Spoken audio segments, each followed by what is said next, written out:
Boa noite a todos. Sejam muito bem-vindos a mais um encontro do Grupo de Estudos de Direito Sistêmico. E nós vamos dar continuidade à leitura do livro Conflito e Paz, de Bert Hellinger. Hoje nós temos como leitora a Vera, muito obrigada, Vera, e estamos sob a orientação da Cleusa. Lembrando que esses encontros eles acontecem todas as terças-feiras, às 20h20, e os encontros ficam gravados no canal do YouTube do Hamilton Plácido da Rosa. Já vou aproveitar para dizer o seguinte, esse é o 12º livro que nós estamos lendo, já estamos praticamente na reta final, e em breve nós vamos disponibilizar no Facebook, no grupo do Facebook, que o grupo é Direito Sistêmico, Grupo de Estudos, uma votação para sugestão para as próximas leituras, tá bom? Muito obrigada, e Cleusa, já passo para você. Oi, gente, boa noite, né, para vocês que estão aqui, boa noite para os que vão ver depois, né, a gravação no canal do Hamilton. Né, a gente vai dar sequência à leitura e reflexionar sobre essas colocações do Bert nesse texto, né? Pode dar início à leitura, Vera, se ninguém tiver nenhuma colocação, a gente pode começar a ler já. Conferência em Moscou. Esclarecimento. Em setembro de 2001, na véspera de um curso sobre constelações familiares, fui convidado a fazer uma conferência no Instituto de Psicologia da Universidade de Moscou. Além de professores e estudantes, compareceram também muitas pessoas de fora. O afluxo foi tão grande que muitos ficaram de pé ou assentaram-se no chão. O que nos separa e o que nos reconcilia. Hellinger. Sinto-me muito honrado e aceitei de bom grado o convite que me fizeram para falar nesse famoso instituto. Refleti muito sobre o que deveria dizer-lhes inicialmente. E julguei melhor falar sobre o que separa e o que reconcilia, aproximando o que era visto como antagônico. Psicoterapia científica e psicoterapia fenomenológica. Inicialmente, gostaria de falar sobre a psicoterapia científica e a psicoterapia fenomenológica. A psicoterapia científica é largamente difundida. Um de seus exemplos é a terapia comportamental, que teve em Pavlov um de seus pioneiros. Em São Petersburgo, eu pude dar uma palestra no mesmo instituto onde ele ensinou. O que significa psicoterapia científica? Ela parte do pressuposto de que podemos tratar a alma como os outros fenômenos da natureza. Assim, depois de descobrir como as pessoas reagem a diversos estímulos, podemos influenciá-las em consonância com esse conhecimento. Por conseguinte, na psicoterapia científica, o psicoterapeuta ou psicólogo assume uma atitude ativa, valendo-se de método científico para auxiliar as pessoas a se modificarem. Nesse método, existe a pressuposição de que os tratamentos podem ser repetidos de modo igual ou semelhante. A essa abordagem se opõe, sob vários aspectos, a psicoterapia fenomenológica. O que significa aqui fenomenológico? Significa que o psicoterapeuta se expõe aos fenômenos em sua multiplicidade, sem fazer distinção entre eles. Expõe-se a eles sem intenções, inclusive sem a intenção de curar. Ele aguarda até que se manifeste a ele o essencial do fenômeno. E também não teme o que venha manifestar-se. Cito um exemplo. Às vezes, um paciente procura um terapeuta e logo se percebe que não lhe resta muito tempo de vida. Então, alguns terapeutas temem dizer isso a ele. Um homem me procurou num grupo e disse que sofria de câncer. Podia-se perceber que teria pouco tempo de vida. Eu lhe perguntei o que desejava de mim. Ele me respondeu que queria esclarecer algo relacionado com sua mãe, algo que o fizera sofrer na infância. Eu lhe perguntei: para que você quer isso ainda? Você não viverá muito tempo. Então lhe pedi que fechasse os olhos. Estava sentado ao meu lado e lhe disse: imagine que a morte está diante de você. Incline-se levemente diante dela. Pudemos ver que ele lutou longamente consigo mesmo. Mas então lhe correram lágrimas pela face e ele se inclinou levemente. Eu o deixei totalmente entregue aos movimentos de sua alma, sem interferir de modo algum. Depois dos 10 minutos, ele abriu os olhos. Eu lhe perguntei: como se sente agora? Ele respondeu: estou tranquilo. Isso é psicoterapia fenomenológica. Eu não interfiro de fora. Permito à alma que ela se exponha à realidade tal como ela é. É a realidade que atua e a realidade que atua quando se manifesta e é encarada. No método fenomenológico, nós nos defrontamos com a situação tal como ela é, sem pressupostos e sem apoiar-nos em qualquer teoria. Então, fulgura a partir da situação o que é essencial. Às vezes é apenas uma palavra, e essa palavra muda tudo. Vou citar um exemplo que se encaixa bem aqui. Vera, Diga. Vera, vamos dar uma paradinha já aqui, para a gente não perder esse gancho dessa comparação da terapia fenomenológica e da científica, né? Que é uma das coisas que pega muito, que tem muito peso em cima das práticas integrativas, né? Porque a terapia científica, ela se pega em dados que são reprodutíveis e ela quer que as outras terapias se encaixem dentro disso, porque eles não levam em conta a individualidade, eles levam em conta só um conjunto, né? Que nem aqui ele cita o Pavlov, não sei se vocês conhecem a teoria do Pavlov, né? Então, o Pavlov, ele era um fisiologista e ele estava fazendo uma pesquisa com cachorro, né? Uma pesquisa sobre uma função digestiva dos cachorros. E ele começou a perceber que quando o tratador ia levar a carne para o cachorro começava a salivar. Daí ele introduziu no processo, quando ia levar a carne para o cachorro, ele tocava uma sineta, uma campainha, tinha um som, né? E o cachorro salivava. Toda vez que iam alimentar, levar carne, eles emitiam aquele som. Depois de um tempo, ele começou só a emitir o som. Daí, só com a emissão do som, os cachorros salivavam da mesma forma que salivava na hora que recebia a carne. Então, ele fez disso uma teoria, né, dessa coisa da reprodutividade através de um estímulo, né? Que aí o estímulo que ele colocou seria o som,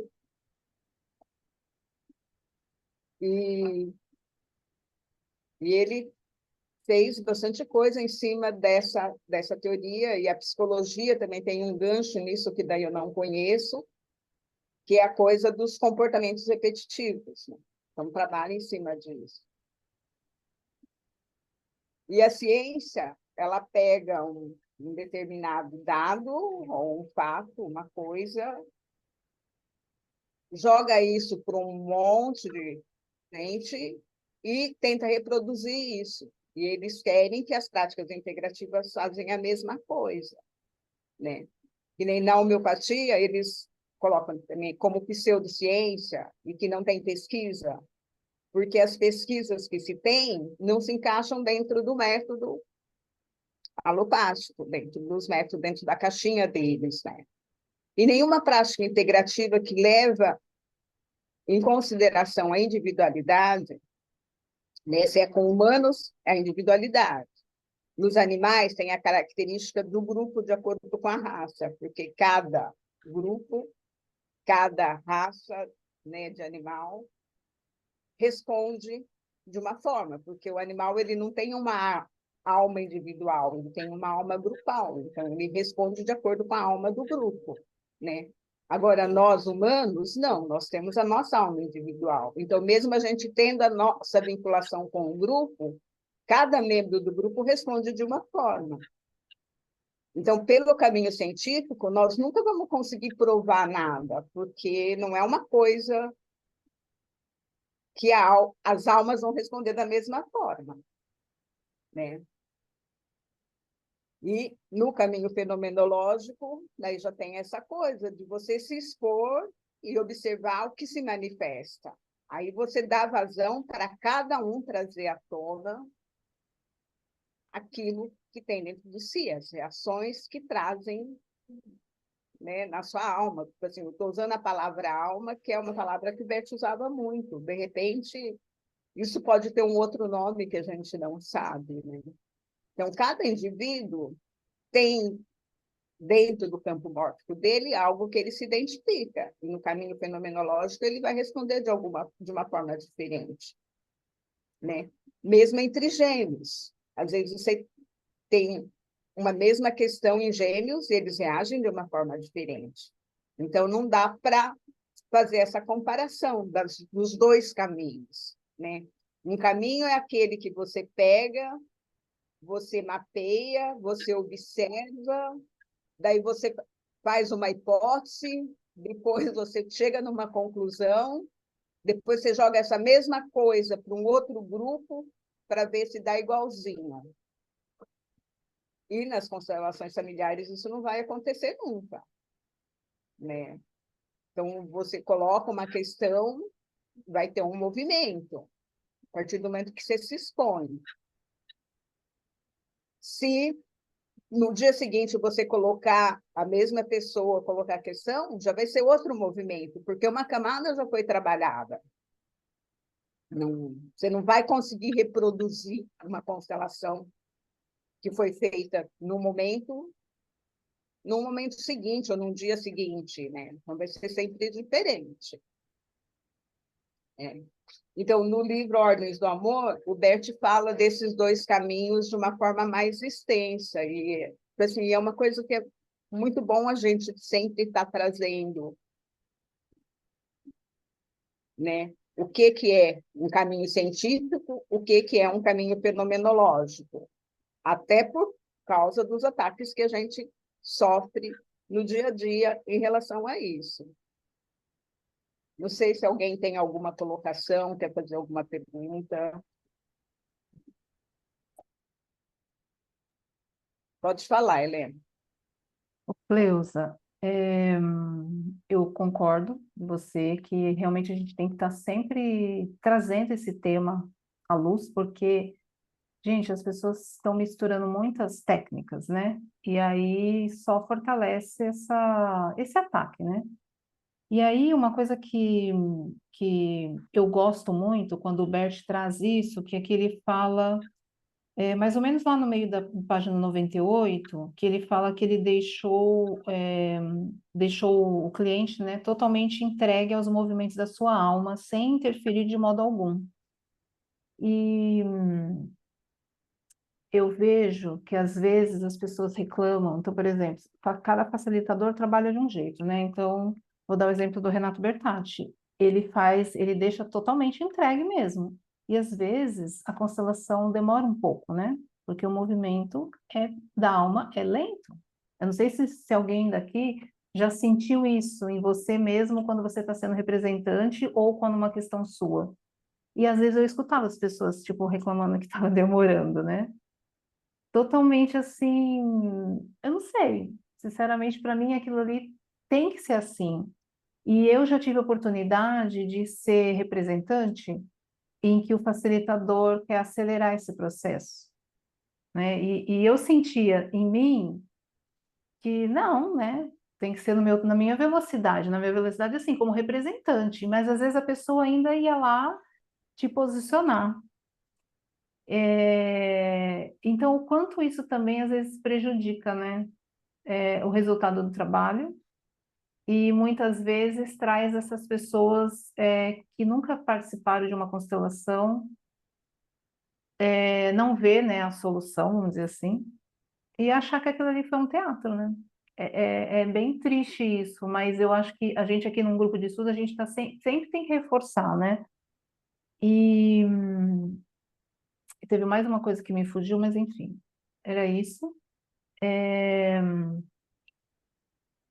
e outra coisa que eu também já vi, gente, entrevista, tipo, você é terapeuta floral, né? E eu também sou, eu tenho essa formação. Então, às vezes, você vai, né, numa terapia de floral, você vai estar lá pontuando algumas coisas, fazendo algumas perguntas, né?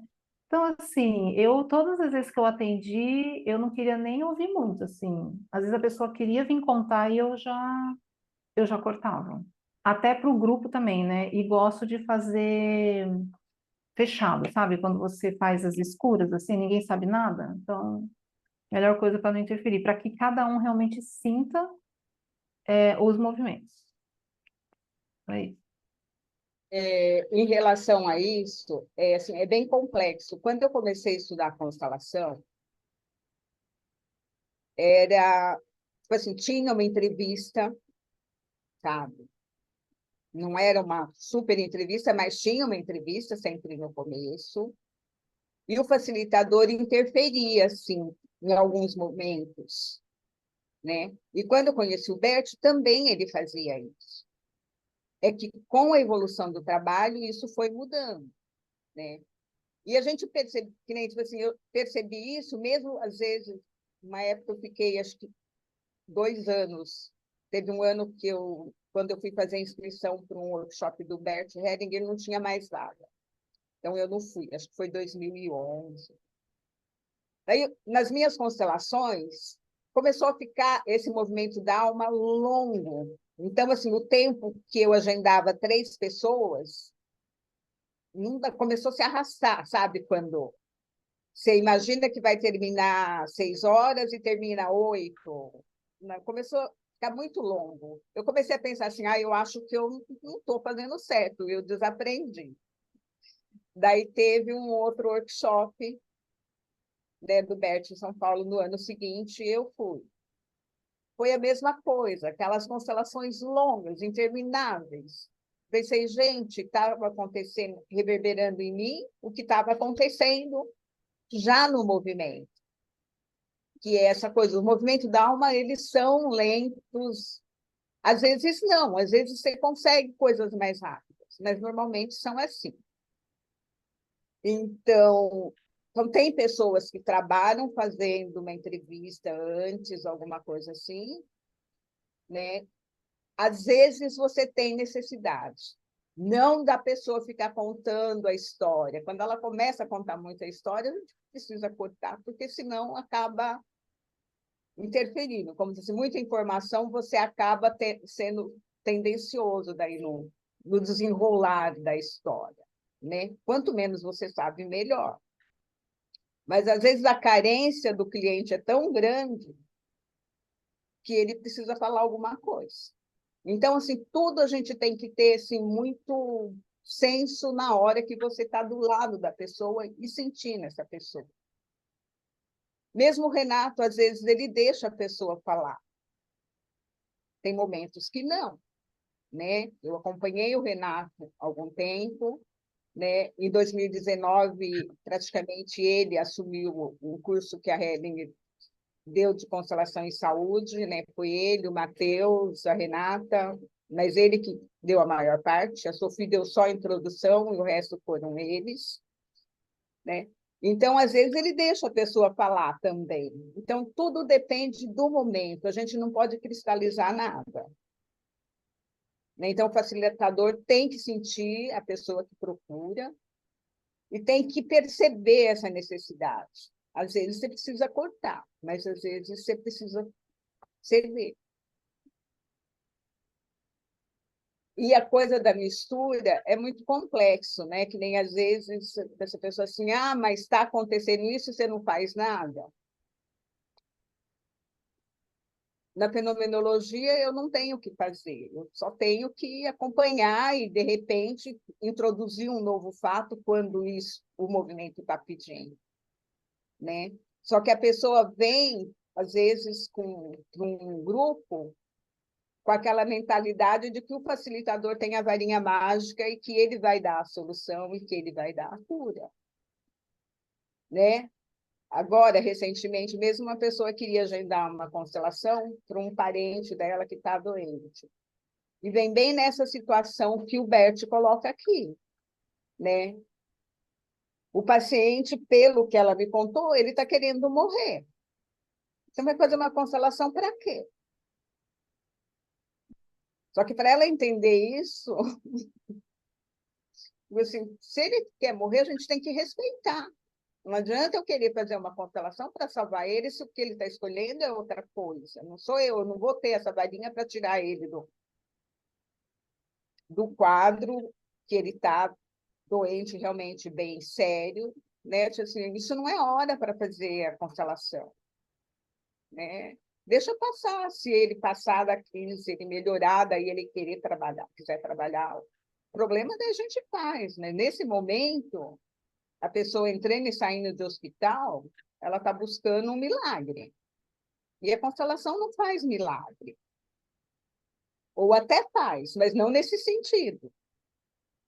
Né? Porque quando vem à tona a causa, né, da questão que você leva, a resposta é assim maravilhosa. Né? É meio que milagre. Uma vez eu já comentei com vocês uma constelação que eu fiz, que foi dessas constelações assim, intermináveis. Um movimento. Então, todos os representantes no campo tinham o mesmo movimento corporal, e quando você perguntava o que... Mas cara, tinha 4 pessoas no campo. Eles tinham o mesmo movimento do corpo, o movimento de dança, e todos diziam que não estava sentindo nada. Isso ficou um tempo longo naquela coisa, ninguém sentia nada, só que todo mundo tinha o mesmo movimento. Eu pensava, gente, não tem alguma coisa estranha aí, porque se ninguém não sentisse nada, não teria todos o mesmo movimento. Né? Então, demorou um tempo muito longo até que uma pessoa, um dos representantes, deu um grito, né? Aquele grito que você percebe que vem do fundo da alma. Mataram todo mundo, mataram todo o meu povo. Então, foi assim, uma constelação assim, muito tensa, muito pesada, aquela coisa de vítima e agressor se acusando mutuamente. Foi bem tensa. Aí passou, acho que passou uns 4, 5 dias, a pessoa que foi constelada veio me falar o seguinte: olha, o problema que eu trouxe para constelar não mexeu nada, mas eu já vi a resposta nos meus filhos que mudaram. Então, assim, se você não tiver paciência, tem hora que você não dá conta, você tem que ter. Né? E você tem que estar aberta, você tem que se expor realmente ao campo. Né? Porque aqui na página... Cadê? Está tampada a minha página. Na página 97, ele fala na psicoterapia científica, o psicoterapeuta, o psicólogo, assumem a atitude ativa, valendo-se de método científico para auxiliar as pessoas a modificarem. Desse método, existe a pressuposição de que os tratamentos podem ser repetidos de modo igual ou semelhante, né? Então, é aí que a gente tem a diferença. Porque se está trabalhando dentro do método científico, você vai induzir a uma resposta segundo uma teoria que você já tem. Agora, se você está tratando do método fenomenológico, você vai ter que expor e esperar o que vai acontecer. Né? Daí, seguindo, ele fala a psicoterapia fenomenológica, né? Fenomenológica significa que o psicoterapeuta se expõe aos fenômenos, em sua multiplicidade, sem a distinção entre eles. Expõe-se sem intenção, inclusive a intenção de curar. E ele aguarda o que se manifesta a ele, o essencial do fenômeno. E também não teme o que vem a se manifestar. Então, é aquela coisa do sem medo, sem amor, sem temor e sem intenção. Mais alguém quer falar alguma coisa? Posso falar só mais um pouquinho? Eu ia até falar, né, que a Ordens da Ajuda tinha que ser nosso livro de cabeceira, porque esse exemplo que você deu da pessoa que estava doente, né, que está doente, me fez lembrar do que até o que o Bert descreve na bibliografia dele, na autobiografia dele, que teve uma pessoa no passado que participou de um workshop com ele e depois morreu, né? Não sei se matou, se lá aconteceu, e ele foi convidado a depor. Não sei se vocês lembram disso, né? E quanto a gente tem que estar seguro, né, de tudo que a gente está fazendo, sem esse medo. E eu conheço uma pessoa que, infelizmente, não participou de um evento assim, mas ele fez alguns trabalhos e ali ficou claro que ele estava nesse mundo dos mortos, né?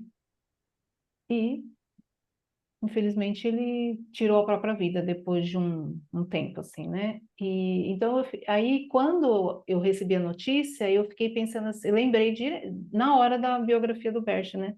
Então, o quanto a gente tem que estar realmente firme e, assim, ordens do amor e ordens da ajuda tem que estar ali, né? Um de cada lado nos apoiando, porque, primeiro, para a gente não se sentir culpado, porque as pessoas interpretam, né? Eu tenho cliente, assim, que passa um tempo, vem falar alguma coisa, assim, e na época, tipo, ficou claro e agora que está passando por uma turbulência, sabe? E aí vem às vezes falar de distorcendo, né? Assim, eu nem fico perguntando, nem, né? Mas o quanto a gente tem que estudar e seguir essas orientações do Bert, porque depois a gente pode, num caso desse que envolve a pessoa que morre, a gente às vezes trazer isso para nós, né? Pegar o que não é nosso para nós, né? E algumas vão ser, como você descreveu aí, algumas podem ser que sejam mais pesadas, outras mais suaves, mas quando envolve, tipo, o assunto desse livro aqui, você viu que todos os assuntos são bem tensos, né? E é isso. Obrigada, viu, Cleusa?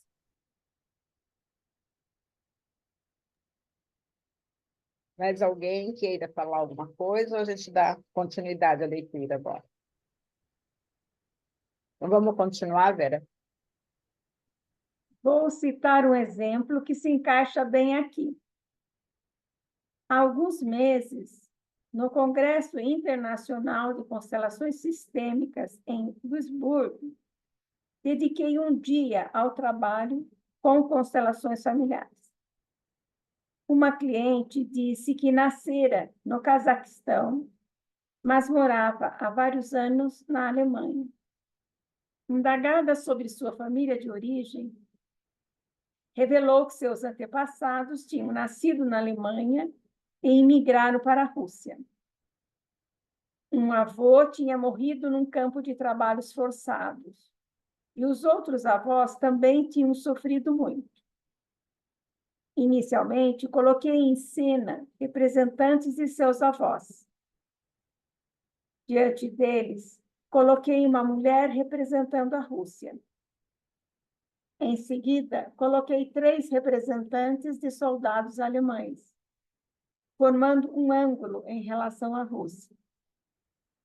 A representante da Rússia, uma mulher, representando a mamãe Rússia, estava muito emocionada e cheia de dor. Um representante dos soldados alemães estava inicialmente rígido e imóvel, mas pouco a pouco foi dominado por uma grande dor e curvou-se profundamente diante da Rússia, que o tomou nos braços.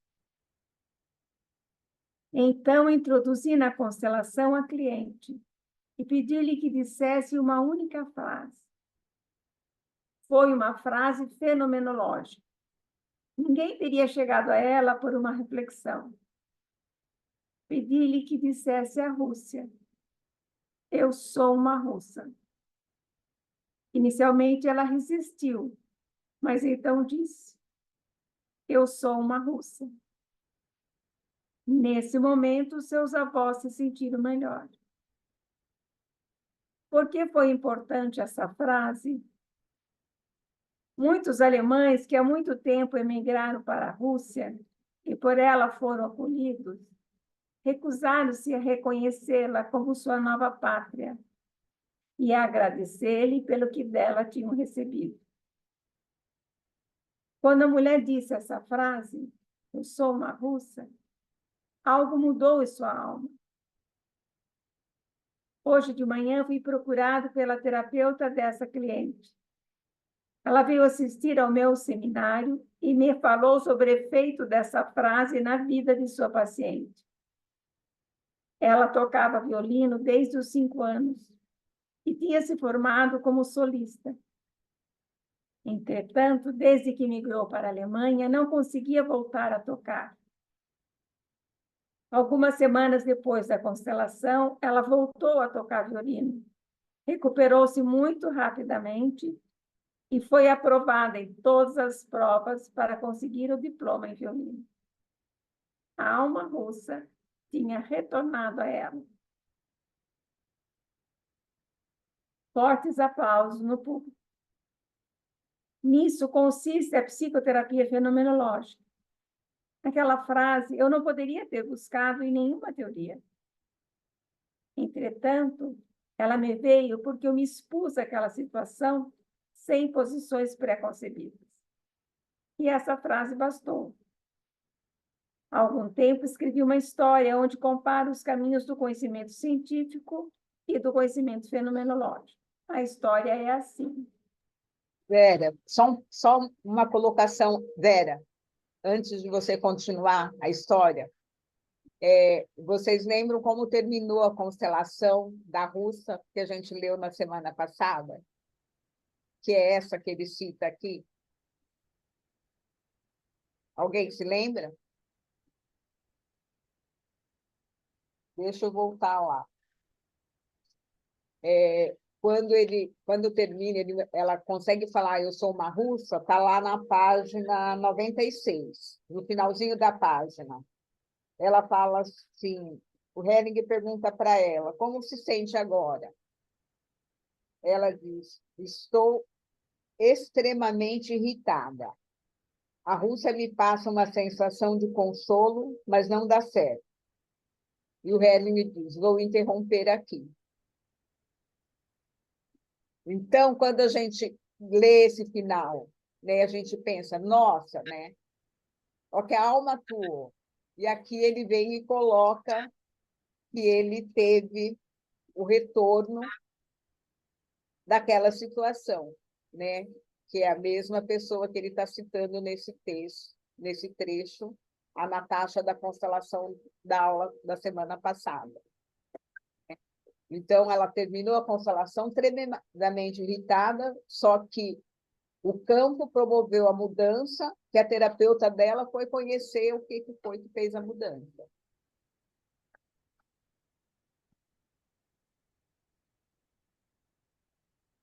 Pode ir para a história. 2 tipos de saber. Um erudito perguntou a um sábio como as coisas individuais se transformam no todo e como se distingue o conhecimento de muitas coisas da abundância de conhecimento. O sábio respondeu: o que está disperso se transforma num todo quando encontra um centro, onde se recolhe e atua. Pois só por meio de um centro, o múltiplo se torna essencial e real. Então, sua plenitude nos parece simples, quase inexpressiva, como uma força tranquila, que se aplica ao imediato e permanece subordinada e próxima ao que a sustenta.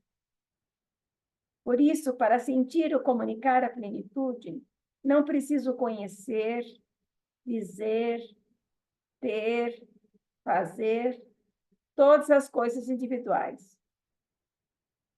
Para entrar numa cidade, transpomos um único portão. Batendo uma vez no sino, fazemos ressoar muitos outros tons. E ao colher a maçã madura, não perguntamos por sua origem. Simplesmente a tomamos na mão e comemos.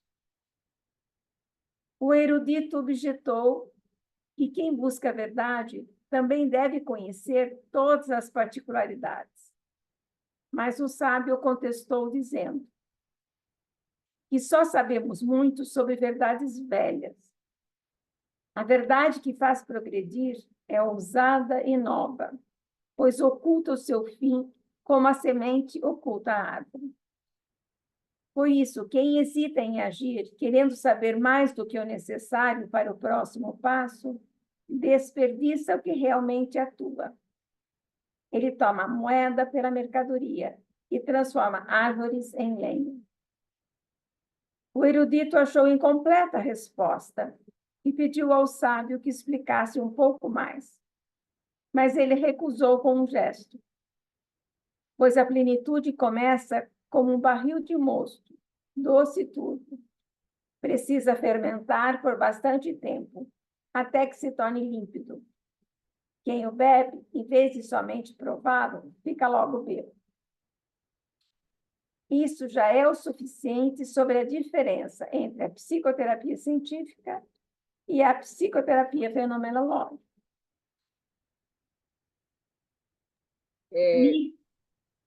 Mais uma paradinha.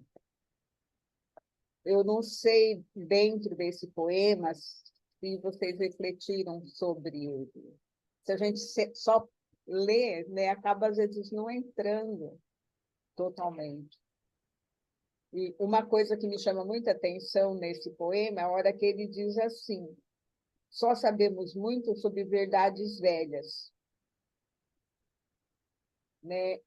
E é o que a ciência, às vezes, fica em cima daquilo que já é conhecido, em vez de olhar para o novo. Né? Então, assim, eu acho a frase que me grita mais nesse poema é essa: só sabemos muito sobre verdades velhas. Né? Então, eu queria compartilhar isso com vocês. Né? Porque se a gente fica preso nas verdades velhas, a gente não se expõe ao novo. Né? Não que as verdades velhas não tenham valor, elas têm sim. Né? Até em falar em verdades velhas, não faz muito tempo eu fui num workshop de um constelador alemão que ainda trabalha mais naqueles moldes da constelação antiga, sem sair movimentos na alma, onde ele faz entrevista, onde ele interfere, mas assim, com uma doçura que você vê que aquele método funciona também. E que a gente precisa respeitar quem continua trabalhando naqueles moldes. Né? Então, assim, foi um fim de semana que ele esteve em São Paulo atuando ano passado. Eu participei do workshop, foi assim, foi reconfortante até ver o trabalho naqueles métodos que o Hellinger usava lá atrás, vamos dizer assim, né? E essa coisa a gente tem que estar sempre pensando. Quem pensa que sabe muito, só sabe verdades velhas.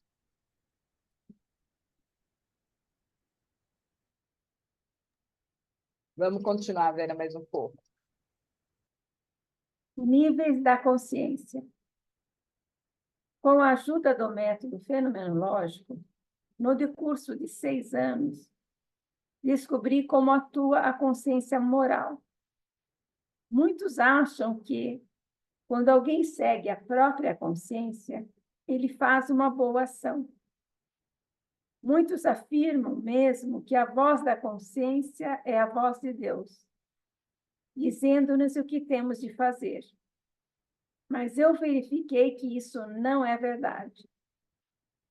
Recordando os eventos das últimas semanas, podemos observar que as pessoas que atacaram a World Trade Center em Nova York seguiram a sua consciência, agiram de acordo com ela. Por fidelidade ao seu próprio grupo, julgaram justificado causar a morte de muitas pessoas inocentes. Sua consciência justificou isso. Algo semelhante pode ser verificado na vida diária. Quando alguém diz a uma pessoa, nisto eu sigo a minha consciência, está geralmente lhe impondo algum sofrimento. Por conseguinte, a consciência não nos diz o que é bom ou mal para todos. Ela nos diz isso apenas dentro de um certo enquadramento. Que enquadramento é esse? A consciência moral atua de modo semelhante ao sentido do equilíbrio físico.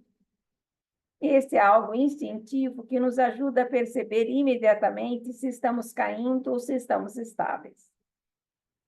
O desequilíbrio produz em nós uma sensação incômoda, comparável à má consciência. Ela é tão desagradável e carregada de medo que imediatamente mudamos a nossa postura para recuperar o equilíbrio. Então nos sentimos bem, e essa sensação é semelhante à boa consciência.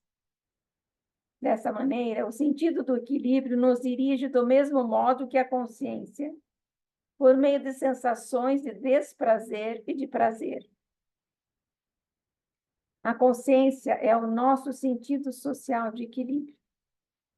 Quando fazemos em nossa família algo que põe em risco nossa vinculação a ela, sentimos má consciência. É uma sensação tão desconfortável que mudamos nosso comportamento para voltarmos a pertencer à família. Quando nos asseguramos disso, temos uma boa consciência. Aliás, invocando novamente Pavlov, observamos esse comportamento também entre os cães. Quando faz alguma travessura, o cão conhece o risco de ser rejeitado. Então, encolhe o rabo e se retira. As diversas consciências. Qual é a função dessa consciência? Sua principal função é vincular-nos à nossa família, ou de modo semelhante a algum outro grupo. Em cada grupo, sabemos exatamente o que precisamos fazer para continuar a pertencer-lhe. Com a ajuda da consciência, podemos verificar se podemos ou não pertencer a esse grupo. Por isso, a consciência varia de um grupo a outro. Temos consciências diferentes conforme estamos em nosso lar, no meio profissional, num grupo religioso ou numa celebração do clã familiar. Sabemos o que precisamos fazer para fazer parte de cada um desses grupos. Vemos também que a consciência varia entre pessoas provenientes de diferentes famílias. Por exemplo, quem provém de uma família cristã tem uma consciência diferente de quem nasceu muçulmano. A consciência também varia entre diferentes estratos sociais, como entre acadêmicos e operários. Um operário que se comportasse em seu meio como acadêmico seria excluído pelos companheiros.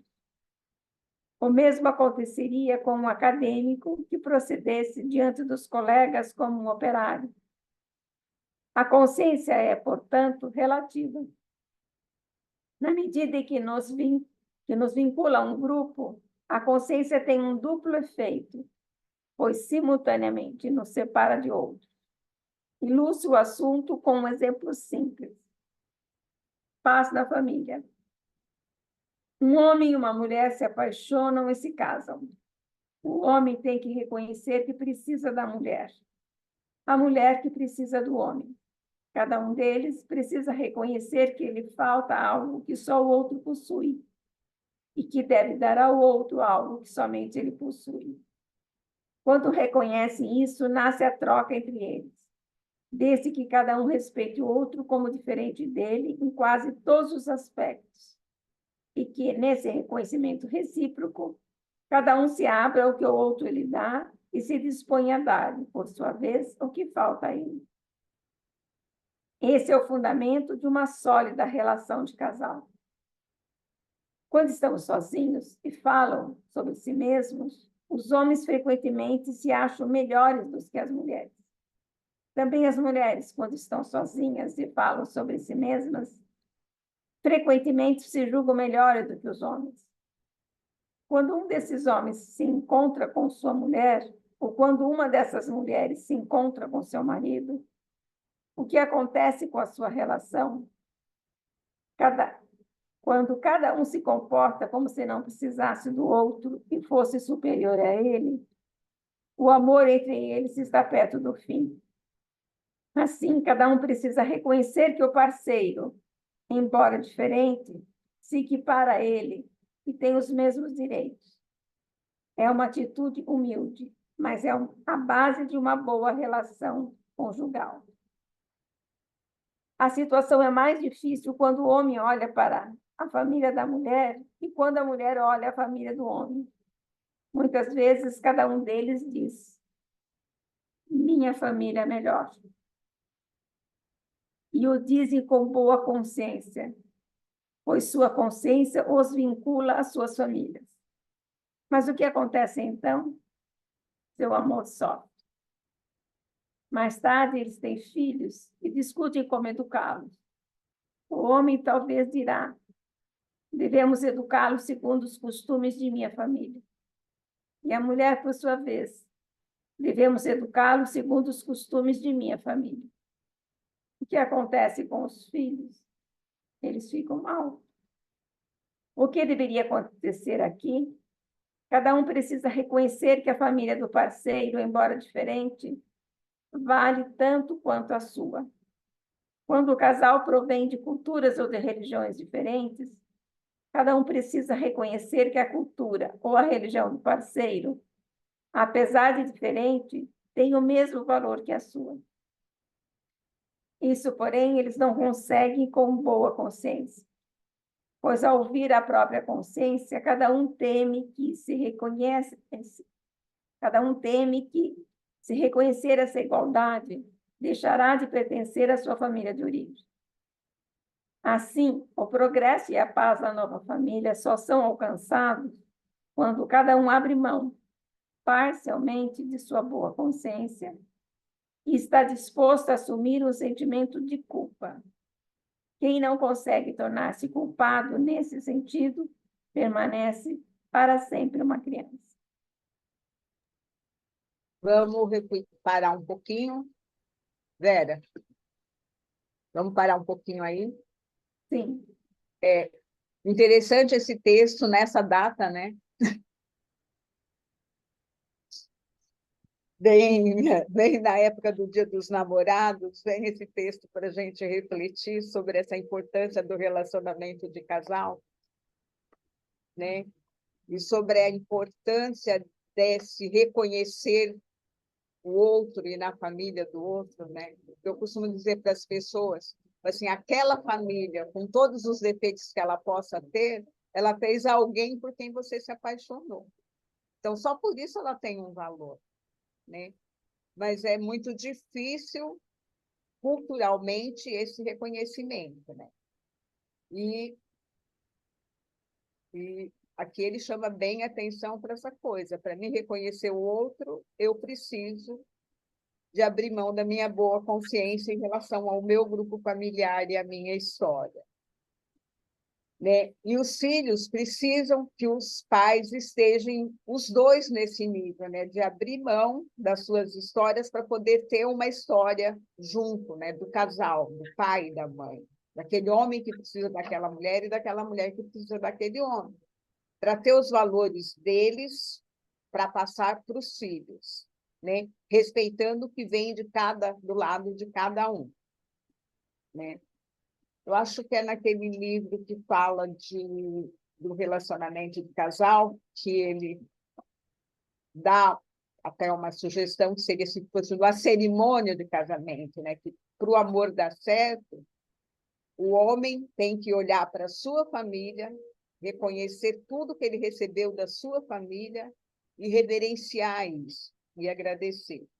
E depois olhar para a família da mulher e ver tudo que essa família deu para aquela pessoa que ele escolheu e reverenciar isso. E a mulher tem que fazer a mesma coisa, olhar primeiro para a sua família, reverenciar tudo que ela recebeu, depois olhar para a família do homem, reconhecer tudo que a família deu para ele, para daí os dois se olharem, né? Cada um trazendo a sua bagagem, e os dois se olharem e poderem unir isso que os dois trazem para passar para os filhos, né? Porque a coisa mais difícil para uma criança é essa disputa da família do pai ou da mãe ser melhor ou pior, né? Ou se identificar mais com uma do que com outra, que no final ele acaba ficando dividido. Não sei se alguém quer fazer alguma colocação sobre isso. Pode falar, Vera. Vera Benite.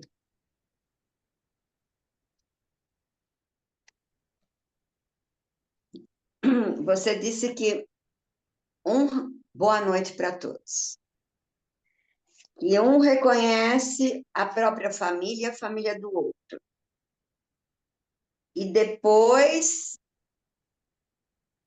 com esse reconhecimento dentro deles, introjetado, os dois caminham para o novo, para construir uma história nova, é isso? Construir a história deles e os valores que eles vão passar para os filhos. Sem ficar a disputa de um querer os valores da família dele e o outro dele. Então, os dois têm que chegar num consenso e ter valores próprios deles dois para passar para os filhos. Valores deles. Mas os valores deles sempre vai vir contaminado, né? Com o que ele aprendeu na família, né? Bom, para mim, a palavra contaminada é meio pesada. Não é a questão da contaminação, reconhecer o que ele recebeu da família dele. No momento que você reconhece, você toma. Cleusa, você está com interferência. Acho que agora parou. Eu desabilitei o áudio das duas Veras, porque eu acho que eles que dão interferência no seu. Então, depois vocês abrem, tá bom? Só para não atrapalhar. Porque, para mim ser completa, eu tenho que receber tudo que a minha família me deu, sem questionar, e reverenciar isso. Então, quando eu consigo, que nem o próprio Bert fala, né? Então, quando eu aceito tudo, só o que é bom para mim vai entrar na minha alma. Quando eu aceito tudo sem julgamento. Então, eu não vou para um relacionamento contaminado com valores da minha família. Eu vou para um relacionamento pleno com tudo aquilo que eu recebi da minha família. Eu vou inteiro.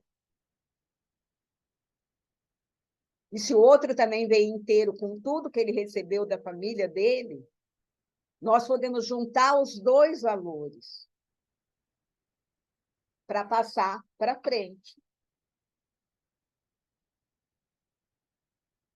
Né? Então, assim, o que você traz da sua família não é contaminado, é o que você recebeu, é a tua herança, é o que fez você.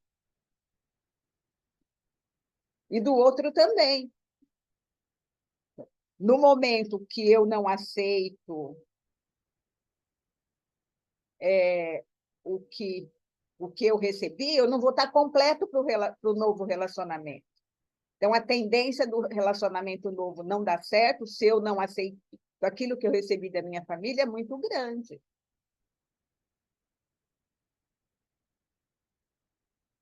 Não sei se eu respondi, Vera. Eu vou fechar o meu microfone. Aquilo que eu recebi da minha família, tudo bem.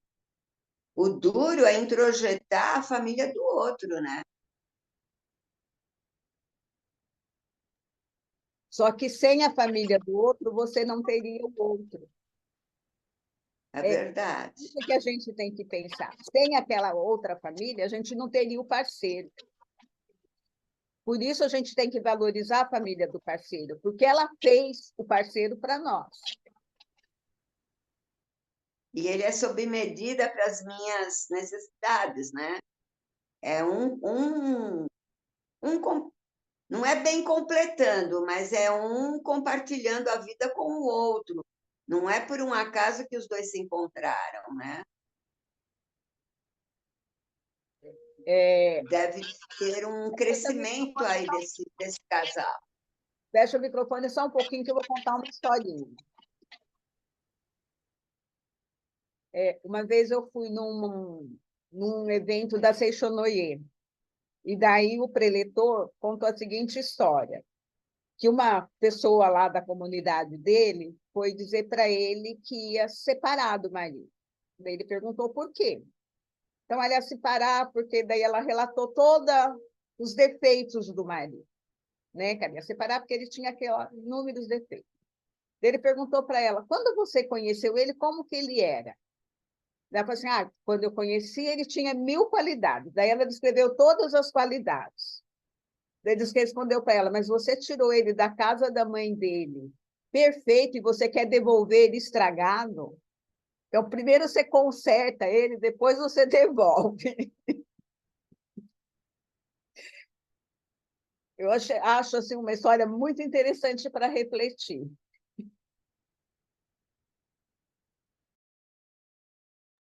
Ô, Creuza, eu acho legal isso que você está falando, né? Porque quando a gente se relaciona ou quando a gente casa com uma pessoa feliz. Ela vem daquela família, ela vem feliz. Eu acho que é quase impossível você entrar num altar com uma pessoa infeliz.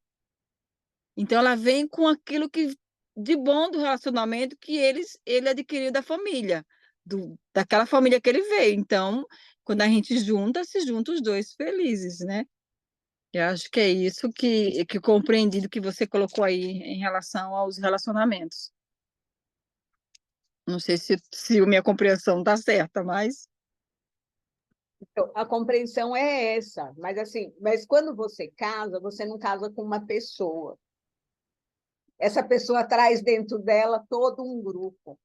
Ela traz dentro dela papai, mamãe, vovó, vovô, titio, titia, os perpetradores, as vítimas de todos os que vieram antes dela.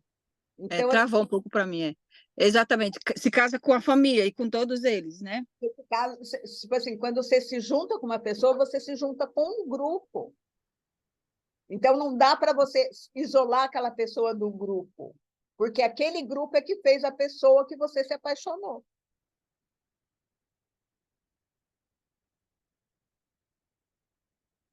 Respondi, Vera, tua dúvida? Respondeu, mas eu vou pedir para você falar um pouquinho sobre esse último nem é parágrafo, o último ponto aqui. Quem não consegue tornar-se culpado nesse sentido, permanece para sempre uma criança. Então, esse processo da culpa, nós vamos sentir. Vamos Sim. imaginar assim. Esse Vamos processo. ver. Eu tinha um irmão, por exemplo, que ele era. Nós fomos católicos, né? E aí eu comecei a ser evangélica e eu convidava ele e tal. Aí ele ia assim nos cursos para compreender a Bíblia, mas ele continuava indo na missa de domingo, entendeu? Então eu sentia que ele precisava ser fiel aos meus pais, à minha família, todo, né? Ele era fiel àquele aprendizado. Então, ele abria a mão, mas eu ficava com culpa. Aí ia na missa no domingo, entende? E quase sempre assim, a gente abre mão, mas parece que fica uma dor, né? Não é? Mas o que ele Sempre está tem a falando culpa. é isso. Se você não encarar essa dor e essa culpa, você não cresce. Você vai permanecer criança. Então, é um processo de crescimento. E não quer dizer assim, você vai abandonar a sua família. Você vai integrar tudo que você trouxe, mas vai encarar o processo de fazer o novo. E isso, às vezes, traz essa coisa da culpa, que aí é tipo assim, não sei, o processo da pessoa que você está falando. Ele poderia ir na missa por conta da culpa, ou ele está só aproveitando os estudos na igreja evangélica para conhecer melhor a Bíblia. Mas na alma ele continuava católico, ele não virou evangélico. É verdade. Você tem razão.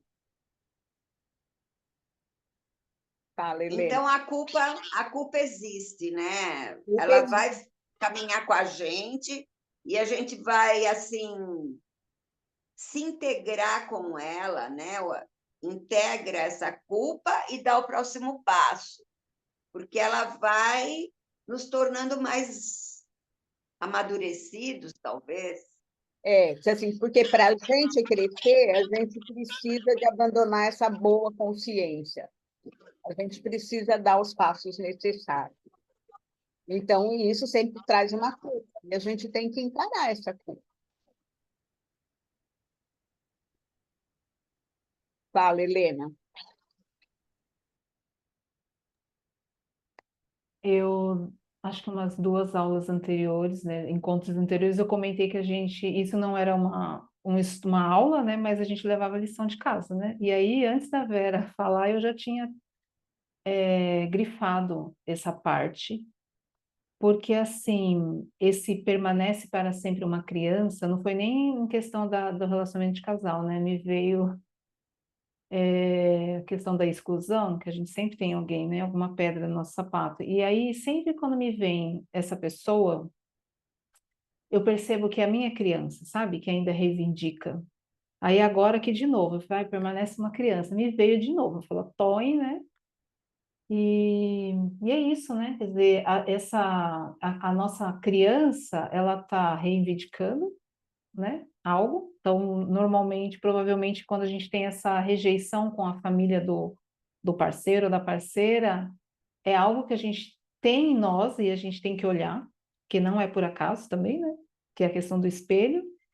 E, gente, hoje eu estou muito péssima de cabeça, que não é para falar mais. Enfim. Vou levar de lição de casa isso da criança, porque tanto para relacionamento, eu ia comentar assim, que como às vezes é fácil a gente ver isso no outro, né? Então, por exemplo, assim, o casal amigo, é fácil a gente olhar e falar, nossa, tal, mas como é difícil quando é com a gente, né? A gente fala assim, vamos integrar tudo, né? A cabeça sabe que você está rejeitando uma parte do seu parceiro ou da sua parceira, mas a distância entre a cabeça e o coração faz muita curva para chegar lá. Obrigada. Fala, Giovana. Me veio um exemplo aqui, bem prático aqui da minha vida, com relação a essa questão das famílias, né? Então, logo recém-casada, os sábados e os domingos eram marcados já, ou pela minha mãe ou pela minha sogra, de estarmos na casa delas. E aí, quando ou eu ou meu marido não queria participar e daquele momento, aquela criança delas ficavam completamente chateadas. Minha mãe até às vezes desligava o telefone e aquilo doía muito, porque tinha que suprir aquele desejo de estar todos os finais de semana ali. E venho de uma família na qual a minha mãe é uma pessoa livre, né, no sentido de ter os compromissos dela, e a minha sogra já é mais metódica, né, gosta das coisas combinadas com mais antecedência. Então, dava muita divergência isso entre meu esposo nesse sentido. Ah, tá tudo bem se minha mãe não ligou e ela foi viajar. E aí depois vinha, ah, mas ela não avisou, e era do almoço de final de semana. Em compensação, a minha sogra já falava: olha, vocês vão almoçar no domingo? Ela já combinava na quarta, na quinta, na sexta, no sábado. Então, a diferença das famílias entrava em divergência aqui. Até que tomamos uma decisão, né, que foi aos poucos também, com muito respeito a elas, de começarmos a nos permitir aproveitar mais os finais de semana só entre nós. E aí veio o quê? O peso da culpa, porque ela dava a sensação de abandono daqueles pais, né, daquele mesmo movimento repetitivo de sempre, e essa culpa foi sendo trabalhada. Então, ainda que com o jeitinho da minha sogra ou da minha mãe, nós criamos a nossa família, o nosso jeito, né? Então, eu respeitando o jeito da minha sogra, ele respeitando o jeito da minha mãe, mas a gente dizendo, não, agora vai ser assim, né? É como é. Então, eu penso que no relacionamento de casal, o que me ajudou muito dentro do universo das constelações foi exatamente assim, exercitar o olhar para as pessoas e dizer, você fez tudo o que pôde, foi do seu jeitinho. Então, quando eu me pego nesse julgamento do sistema familiar do outro, não do meu esposo, mas de qualquer outra pessoa, ainda mais que eu trabalho com direito de família, eu trago essa dinâmica. Eu falo, foi do jeito que foi, dessa forma, talvez, né, seja tudo que ela deu, ofereceu, porque aí a gente dá um passo para trás, né? E aí a gente não fica, a minha família é melhor, meu jeito é o certo, né? É essa forma que eu acabo lidando aí com a lente que eu uso, né? Para enxergar o sistema do outro.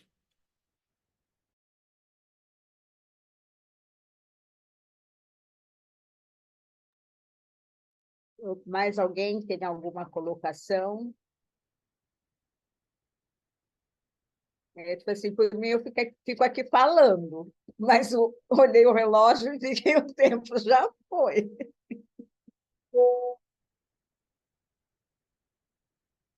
Né? Então, se alguém tem mais alguma colocação, a gente dá mais uma reflexão, porque esse é um assunto que tem muito para refletir, principalmente quem trabalha em vara de família deve vivenciar isso no dia a dia de uma forma muito forte, né? Às vezes, mesmo andando na rua, você vê diálogo entre mãe e filhos, que é aquela coisa de pôr o filho contra o pai ou vice-versa, né? Então, são coisas assim que você fica morrendo de vontade de interferir, né? Só que você só está andando na rua e está ouvindo a conversa. Você não é terapeuta, você não foi procurada para fazer nada, né? Então, é uma coisa que é muito comum. E entre casais, eu acho assim, é muito importante você lembrar, você só tem o parceiro porque o parceiro teve aquela família. Ele é do jeito que ele é porque aquela família fez ele daquele jeito. Então, você tem que ser grato, né? E acabar com essa história de piada de sogra, de sogro, que são inúmeras, medonhas, né? De falta de respeito, né? Porque se você não tivesse a família do parceiro, você não teria ele. E como o Bert diz aqui, um precisa do outro, o homem precisa da mulher e a mulher precisa do homem. Nenhum dos dois é inteiro sozinho, né? Então, eu quero deixar essa reflexão, né, para os casais, né, ainda mais Dia dos Namorados, essa coisa de olhar para o outro e aceitar ele do jeito que ele é e a família do jeito que ele é. Quando você rejeita algo no seu parceiro, automaticamente você vai rejeitar isso no teu filho também, porque teu filho é também o parceiro. Então, tem que ter isso muito, né? Quando você olha para o filho, nele você está vendo o pai ou está vendo a mãe. Né? Se você rejeita algo do pai ou da mãe, você também rejeita uma parte do filho. Então, isso é muito importante para refletir. Eu passo para você, Helena, a palavra. Obrigada, Cleusa. Muito bom. É tão bom esse encontro que você vê, a gente não percebe a hora passar.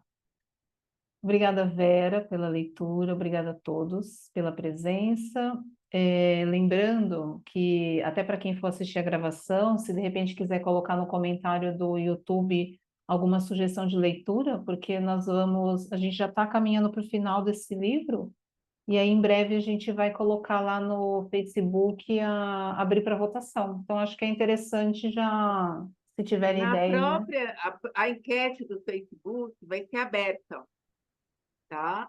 Aí eu posso colocar uma ou duas sugestões, ou coloco só uma, e fica aberta para mais sugestões. Quem quiser fazer Ah, sugestão, é só ir lá e só pode votar em uma opção, mas pode sugerir quantos livros quiser, tá? tá Então, bom. aí. Obrigada, viu? E obrigada a todos e até semana que vem, gente. E feliz Dia dos Namorados para todos amanhã, né? Obrigada, gente. Obrigada. Tchau. Obrigada, Tchau. Creuza. Obrigada, Cleusa, obrigada, Helena, obrigada a todos. Tchau, gente. Tchau, Boa noite. gente. Tchau. Feliz Dia dos Namorados. Obrigada para todos. Obrigada.